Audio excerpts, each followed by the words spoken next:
Hello guys, welcome to this series of me playing as, let's see what, the Socialist Republic of Italy, where we tell the true story of what happened in World War II. But before I get there, a quick little disclaimer here. I'm obviously playing Kaiserreich, but I am using another mod, which makes it where depending on how strong the nations are, they have a limited number of units they can build. The reason I have this is so around the 1942-ish, the game won't commit ritual suicide and take a literal year to complete a year in game. But to balance that out, I have put it on Elite difficulty, which is the highest difficulty there is in the game. So hopefully that balances out a little bit. So what we're going to be trying to do, I'm going to try to do this a little bit in character during this actual series, but we're going to be trying to get, I think we can get Mussolini as our leader if you go through strengthen the chairman and down through here. But first we need to talk about this. You see how ugly this is? Like, look, 1, 2, 3, 4, 5. Okay? We are in literally 5 different countries. Italy is. It's sad. Mario would not stand for this. So the first thing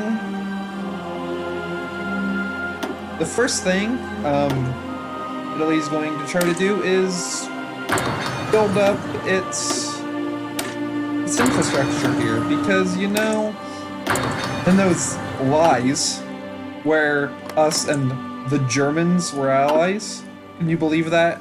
Us and the Germans? Absolutely embarrassing. No way that's happening.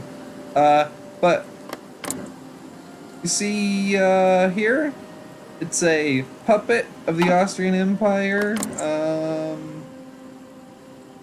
Puppet of, wait. Yeah, a puppet of two Sicilies, and I think they can join, the Entente or other stuff. Oh yeah, see, yeah, they can go to war with us pretty quickly, I think. So, we're gonna have to build some stuff up pretty quick.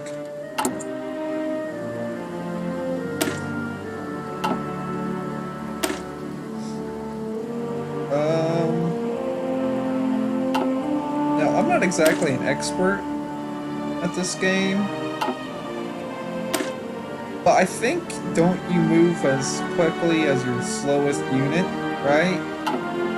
So doesn't this just give like very minor, like, I guess, breakthrough? No, I'm not gonna sit here and wait forever for it, but we're gonna be building these. But not Formazione! before we move every single one of these, assuming we can, into actually Pronto all'azione! decent units.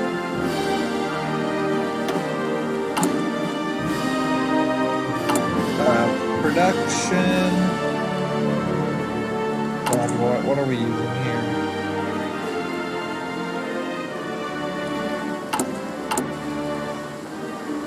I'm gonna put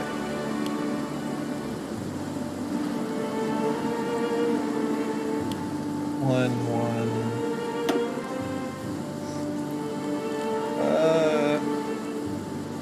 We don't really. Oh no. Okay, we'll have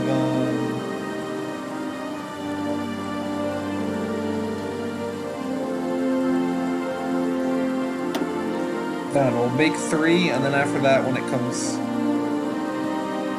this comes free, we'll start building convoys.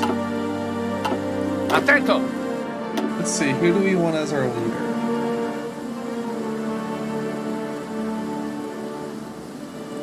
Definitely infantry here. And so I don't really know who I'm more of danger going to war with, but let's just start right off on that. And let's see. We have an embarrassingly low amount of civilian factories. So let's fix that real quick. Not real quick, it's going to take a while. So we could assess the army. I mean, Navy. I mean, we're obviously not focusing on that. We don't have enough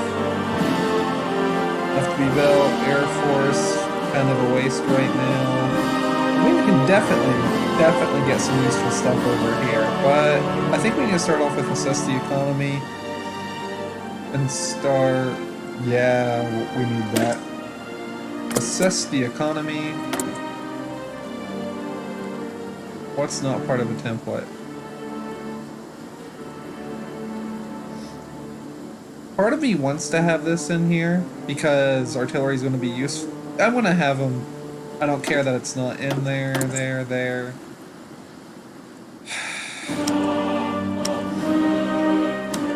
I'm gonna.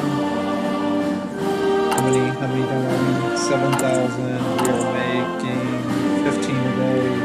Okay, I want to go ahead and bite the bullet and waste a civilian factory. Not waste, but use a civilian factory and getting another thing steel.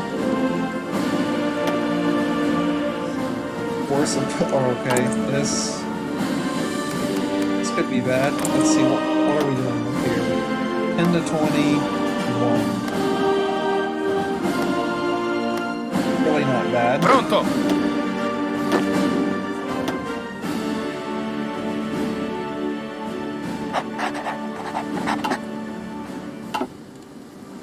Let's hope, like, these guys can't just go after us. I hope not.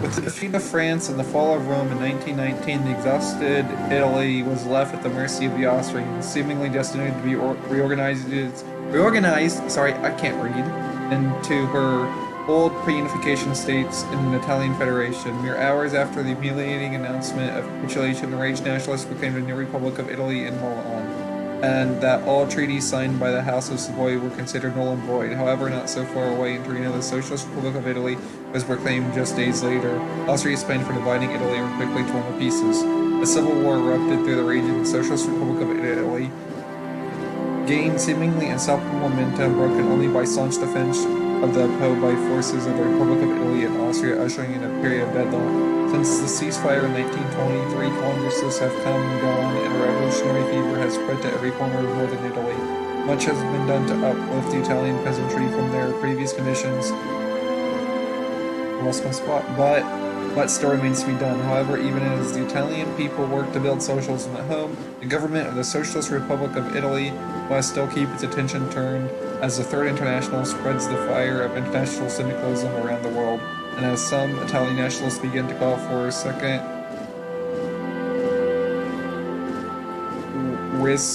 I'm not even gonna pronounce it, to unify Italy once more. I'm gonna go ahead and reassess the economy real quick. We should assess the economy and figure out how the Republic can work to modernize and improve it so we are prepared when we begin the work of reuniting Italy.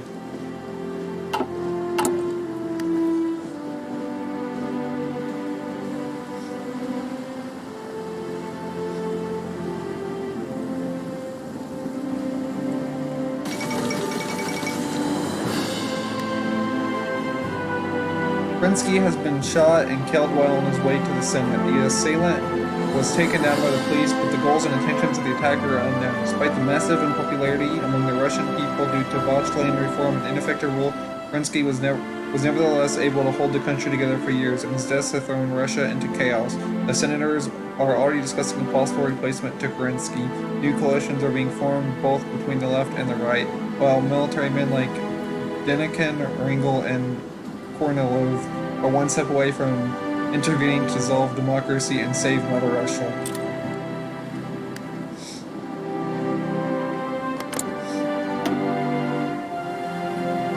Like, Okay, so we're stronger than all of our immediate neighbors, but when you look at like how bad this can get, especially with a war with the Italian Republic, this could go.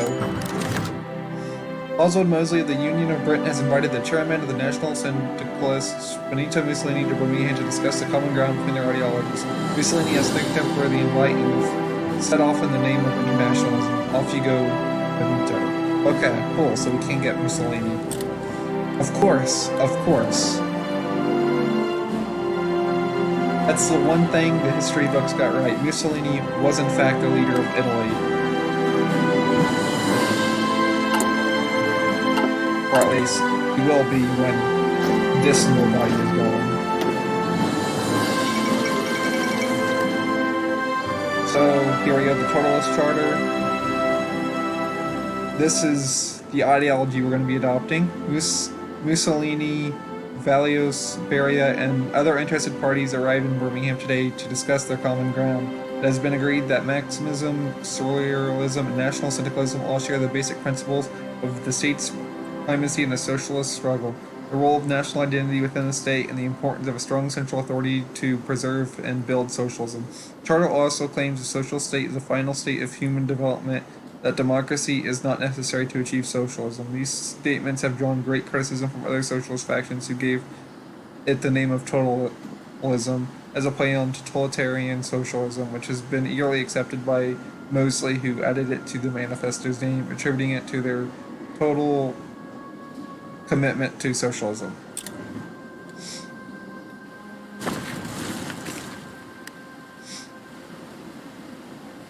Sì, signore.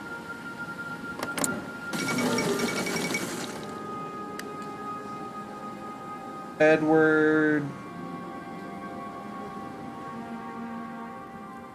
I think that's the 8th. Edward the 8th crowned the King of Britain. George V, the last King of Great Britain and Ireland, has ruled the home isles themselves, has passed while in exile in Canada. The first Windsor King has reign shall be remembered with sorrow and sadness, as during it Britain lost both the weltkrieg and its homeland. The crown was inherited by Edward, Prince of Wales, who now stylizes himself as King Edward VIII. King Edward is a vengeful and ambitious man, and not on good terms with Prime Minister Mackenzie King. He lives on the goal of avenging his father and reconquering the British Isles, and thus is quite popular with British exiles in Canada, among others.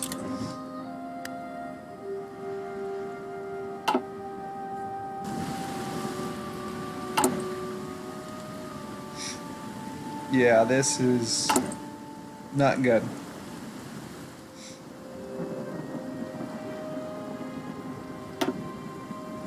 Let's see, when is the election?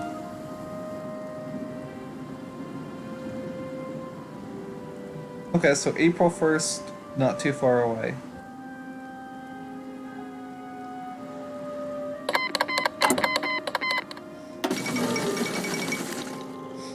After the weltkrieg, the British Raj collapsed into turmoil and welfare. The neighboring kingdom of Afghanistan took advantage of this as an opportunity to seize Peshawar and Quetta, both border regions of the Dominion. However, the Afghani government's attempt to modernize over the last decades have been met with fierce resistance from the conservative elements within the country. King Amanullah Khan now hopes to use the turmoil in Delhi following the death of George V to his advantage. By repeating the success of the Fourth Anglo-Afghan War, the king hopes to silence the conservative opposition and bring new lands to the crown. However, international experts do not put many hopes in the tiny mountain nation winning this conflict. Who cares about Afghanistan? Well, Bush does. Let's see. Yeah, not a good place for you to be.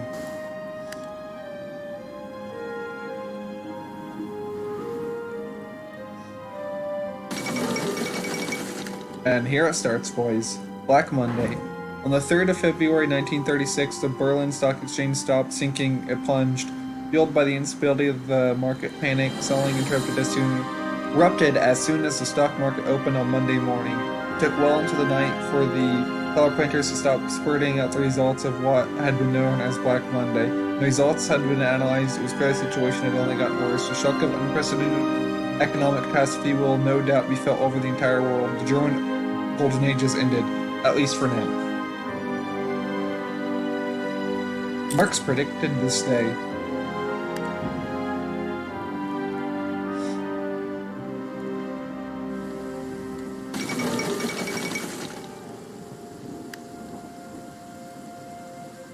So, it looks like there's going to be a little bit of a potentially falling out between us and the Commune of France because the anarchists have been elected. The exact opposite of the type of socialism that we're going for. But the Commune of France is the world's leading syndicalist nation, united as a federation of city communes and directed by the Committee of Public something, I don't know. Chief Executive. Ever since its inception, however, the Second Commune was not uniform in its policy. Numerous factions arose, each one with their own idea of which path France should take. As the time for revenge against Germany and the World Revolution closes in, the CGT election of 1936 is said to be very important. Replacement for the disgraced Marceau Pivert arose from the anarchists, a movement inspired by Ukrainian revolutionary Nestor Makhno. The anarchists now lead the CSP and favor greater regional freedom and drastic cut in the CSP's power.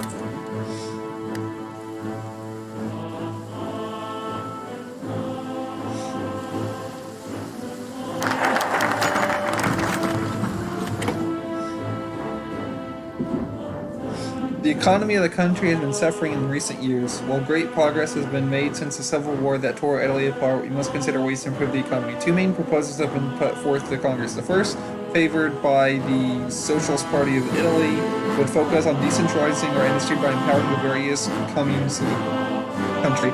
The second plan put forth by the National Union is nearly the exact opposite. Instead, it would favor creating an organization called the Institute for Industrial Reconstruction that will organize and guide syndicates and unions in order to bring prosperity to Italy and its people. Well, of course, just make sure I click on the right one here. The first one is... yeah, so this one.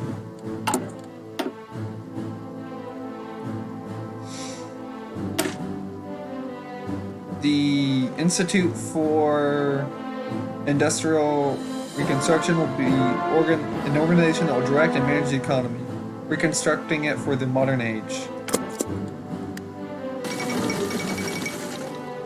Oh! It is clear that the Black Monday has hit the Austrian Empire hard. The Austro-Hungarian Reichskrieg minister today has announced he was recalling division station in Italian territory, unable to afford the financial burden of keeping them safe from the Socialist Republic of Italy. For good or ill, the Italian Republic is effectively independent of Austrian domination, at least until the Austrians regain their full strength and decide whether or not interest in the Italian is worth regaining. Many of the Italian Republic have expressed worry about whether or not this will leave them exposed to attack by the Socialist Republic of Italy, a move that would plunge Italy into civil war once again. An opportunity, perhaps? Definitely an opportunity, perhaps. So we're going to go ahead and get ourselves ready, just in case. Let's see, they are... we can't justify a war goal because of world tensions, but the Totalists come to power.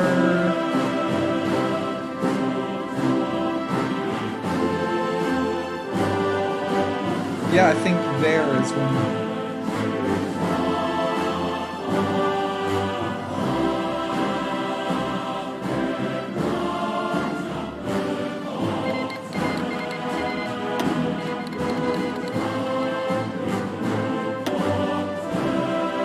Sorry, I'm just looking at our future moves. I think... oh, I'm going to pause this real quick. But I think we're going to go down the military, right? Because I don't know... let's see. So we get some more production efficiency growth. I mean, that's definitely nice. Feats of engineering. This is less important. But this... infantry production costs, 10%, construction speed, 20%. I mean...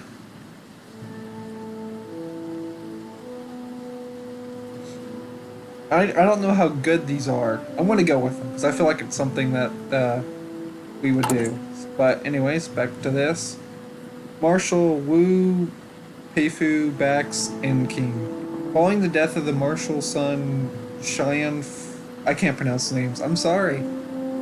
Sun Shunfeng earlier this year, and the subsequent collapse of Qing. I think it's pronounced Qing, right? Q is pronounced CH. Authority, few expected Imperial Minister of the Army Wu Peifu the real power behind the throne in Beijing to take overt military action. Yet this morning, he and Assembly President Cao Zun announced their formal support of the provincial government of I don't know. I know some of you are laughing. I can hear it. Led by Chen Xiao Yu and Cao has long. You know what? You know what? We're just gonna, before I offend people further, we're just gonna stop. Here, full development, limited number. Okay, so there's a civil war starting up in China. Who would have thought?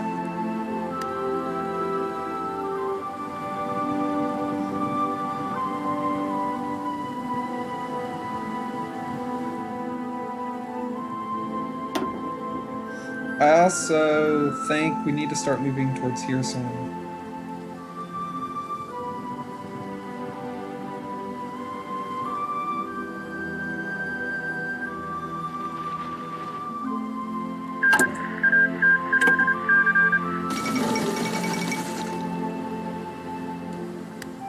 Gallo seizes control of Ecuador.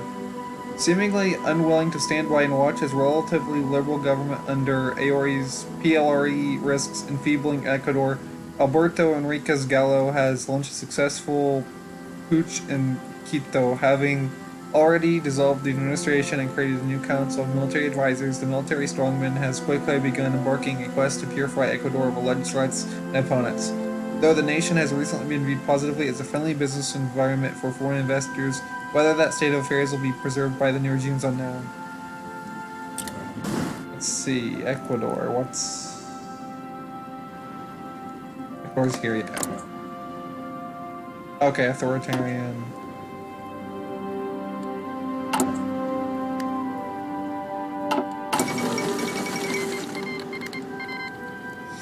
Okay, okay, what type of socialism do they do? Radical socialists... Yeah, it looks like totalism isn't happening, but, you know what? You know what? We can be friendly with other socialists. We won't like them, but we'll tolerate them. We'll work together when necessary. Okay, restoration of democracy in Australasia. Australasian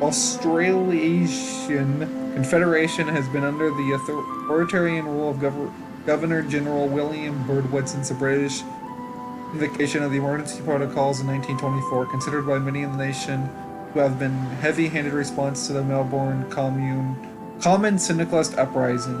Birdwood finally relented to calls for an open election, leading to the expected result of Stanley Bruce United Australasia Party achieving a majority government in Canberra Parliament. Bruce is expecting to have a tough time ahead with them, with Labour unrest on the rise and calls for revocation of Birdwood's more egregious restrictions on personal liberty. So what party took control? Social Conservatives.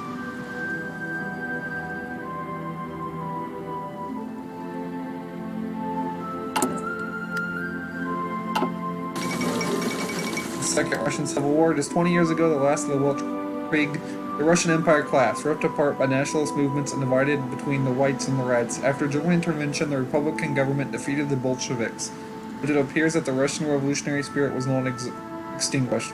After ineffective land reform by Kerensky's government and austerity measures to pay off the Bolshevik reparations, as well as the crisis in government after the president's assassination, the cities in the western part of the nation is engulfed with the red tide once more. Will Burgundy, Soviet Russia prevail, or will the loyalists of the white government defeat dissenters a second time?